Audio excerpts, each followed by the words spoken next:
Okay, today we are going to be doing the lesson revising the lead introduction paragraph.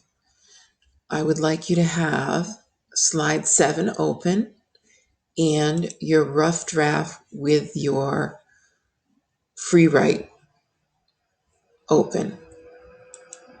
Okay, I'm going to give you a few minutes to do that.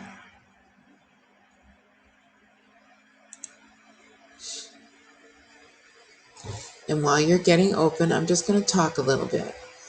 Today we're going to revisit the rough draft, which you are now opening, and revise and edit the lead introduction paragraph, which you're going to do after I do this mini lesson. What I'm going to be looking for in your introductory paragraph is a hook for your reader. I want to see you giving context and background on your topic, setting up the focus and purpose of your essay, and I want to see the changes you make in a dark yellow ink. Okay? That's going to be part of your grading on your rubric. You never want to begin an essay with a statement that begins with, in this essay, I'm going to write about. The length of your paragraph should be about 3 to 5 sentences. Okay, so we have our rough draft open. We have the Changemaker slide, Google Slides open. And now I'm going to open up, this is the rough draft of the first paragraph. And remember, always review the rubric. It is a guide to aid you in your writing.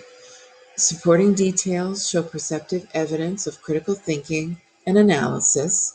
Justify opinions, reasons, and evidence with perceptive examples. And now we're starting to use here, the rough draft indicates the ability to reflect on better word choices by using colors to indicate your changes. And there's going to be 5 altogether by the time we're done, but today we're using the first one. Effectively uses transitional words, selects 3 or more relevant direct quotes, justifies the reason with evidence and 3 supporting details. This relates more to the whole essay.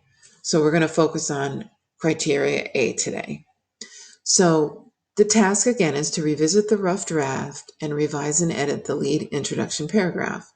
What we want to look at is we want to hook our reader. You can use a surprising fact or statistic, a question, a quotation, a brief anecdote, which is a short story, a broad summary, and then you need to give it context and background. So you want to have like historical, geographical, or social context, which means what was going on at that time when this essay pertains to.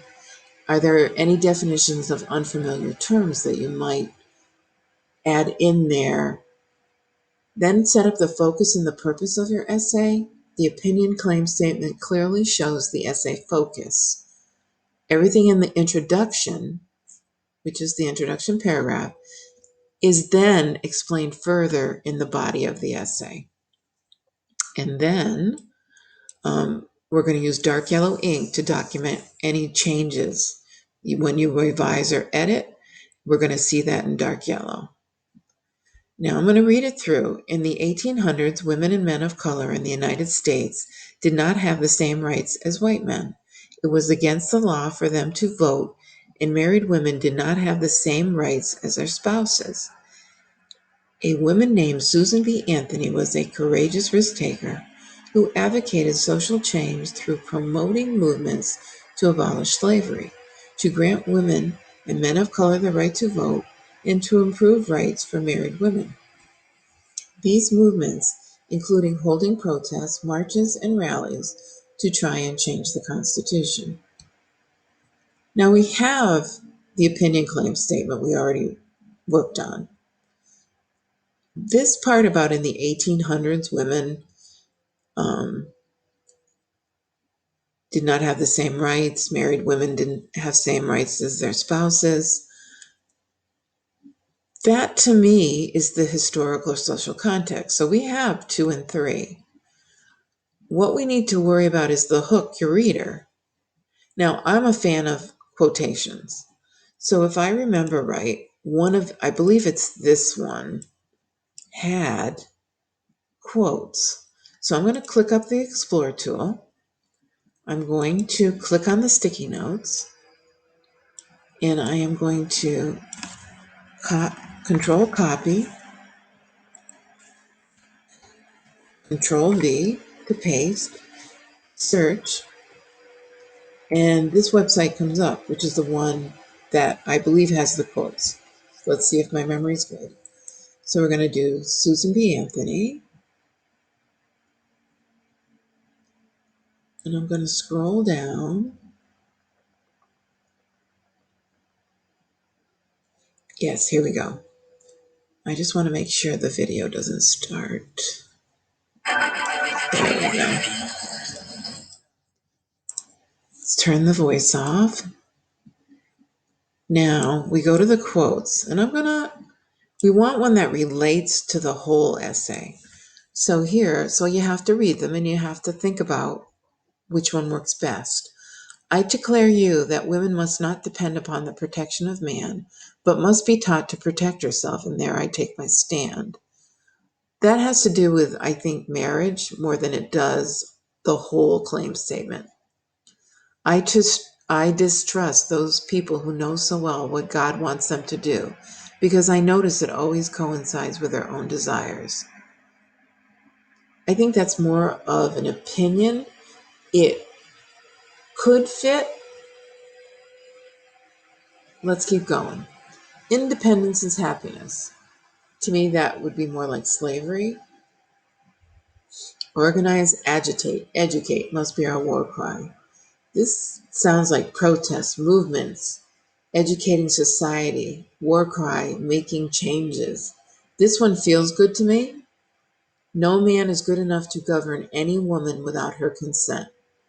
That sounds like a married woman. Just one part of the claim. The one I'm going to pick is this one.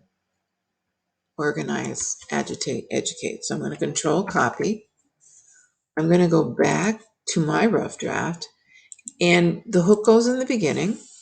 So I'm going to Control V, and then I'm going to highlight it in dark yellow because this is what I'm adding.